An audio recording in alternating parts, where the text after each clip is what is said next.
نحمده ونصلي على رسوله الكريم اما بعد فاعوذ باللہ من الشیطان الرجیم بسم اللہ الرحمن الرحیم۔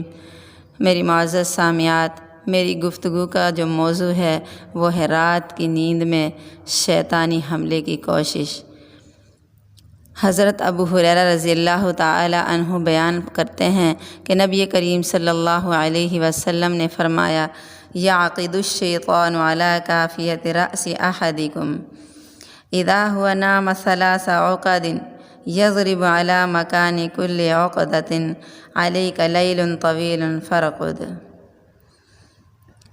حضرت ابو ہریرہ رضی اللہ تعالیٰ عنہ فرماتے ہیں کہ نبی کریم صلی اللہ علیہ وسلم نے فرمایا، تم میں سے جب بھی کوئی سو جاتا ہے تو شیطان اس کی گدی میں 3 گرہ لگاتا ہے اور ہر گرہ پر یہ بات پھونکتا ہے کہ ابھی رات بہت طویل ہے، سو جا سو جا۔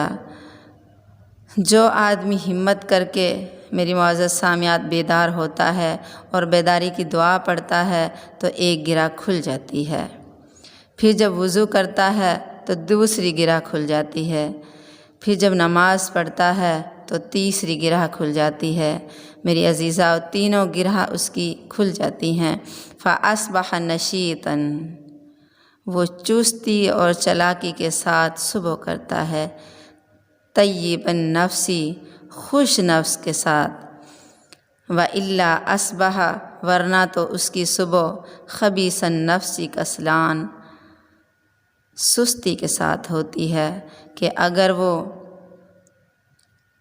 یہ کام نہیں کرتا، یعنی وضو نہیں کرتا، نماز نہیں پڑھتا، بیداری کی دعا نہیں پڑھتا، تو پھر وہ دیر سے اٹھے گا ذکر الہی وضو نماز کے بغیر، تو اس کی سستی دیر تک رہتی ہے۔ تو میری عزیزہ، اللہ رب العزت سے دعا ہے کہ اللہ تعالی ہمیں نیند سے جلدی اٹھنے کی، دعا پڑھنے کی، نماز کی توفیق نصیب فرمائے۔ وآخر دعوانا ان الحمد للہ رب العالمین۔